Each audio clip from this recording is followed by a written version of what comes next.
আসসালামু আলাইকুম ভাইয়া, আসলে আমিও একটু ব্যস্ততার মধ্যে আছি। যাই হোক, আমি চেষ্টা করব শর্টকাটভাবে একটা টিউটোরিয়াল ভিডিও আপনাকে দেওয়ার জন্য, যাতে এই ডেমো দেখে আপনার কাটিং করতে সুবিধা হয় এবং আমি যেভাবে বলবো সেভাবে যেন আমার কাজটা ইনশাল্লাহ পরিপূর্ণ হয়।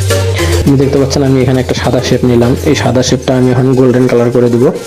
এই গোল্ডেন কালার হবে মাঝখানের এসএস যে প্লেটটা, সেই প্লেটটা, এবং এর উপরে যে অ্যাক্রিলিক বোর্ডটা থাকবে যেটা কাটিং করা হবে ব্ল্যাক কালার।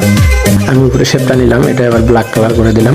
আমি দেখতে পাচ্ছেন চতুর্দিকে আমি চিকন করে বর্ডার রাখছি যাতে দেখতে সুন্দর হয় প্লেটটা। এই জন্য এই বর্ডারগুলো চিকন করে রেখে উপরের দিকে হালকা একটু মোটা করে রাখছি আমি, এবং এই মোটা জায়গাটা দুই সাইডে আমি হালকা করে এবার একটু কাটিং করে সুন্দর একটা ডিজাইন বের করে দিলাম। এ পর্যায়ে আপনি দেখতে পাচ্ছেন আমি আমার জেলার যে নামটা, সেই নামটা অ্যাড করে দিলাম। এই নামটা আমি পিকচার সিস্টেম করে নেব যাতে সাইডে টেনে টুনে আমি কাজ করতে একটু সুবিধা হয়। এবার আমি নিচ দিয়ে সুন্দরভাবে নামটা টেনে দিয়ে এর নিচে একটা বর্ডার দিয়ে দিব, হালকা অর্থাৎ চিকন মার্জিন দিয়ে দিব, যাতে দেখতে অত্যন্ত সুন্দর হবে।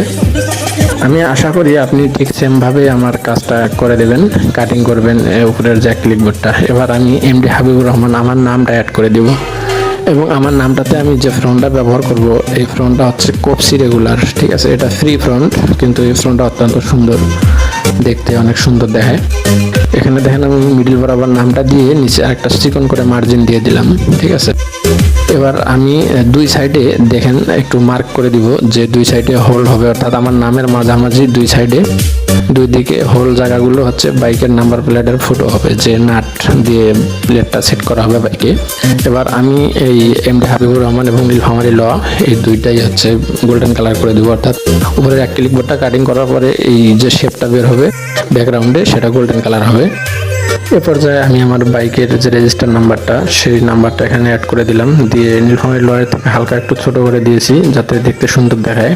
এবার আমি দুই দিকে দুই সাইডের হচ্ছে চার জায়গায় একটু ব্ল্যাক কালার মার্ক করে দিচ্ছি। দেখেন এই ব্ল্যাক কালার মার্ক করা জায়গা আপনি উপরের যে অ্যাক্রিলিক বোর্ডটা সেটা রেখে চতুর্থ সাইডে কাটিং করবেন, যাতে উপরের অ্যাক্রিলিক বোর্ডটা এই চার জায়গার ব্ল্যাক কালার নিচের গোল্ডেন কালারের সমপরিমাণ থাকে, ঠিক আছে?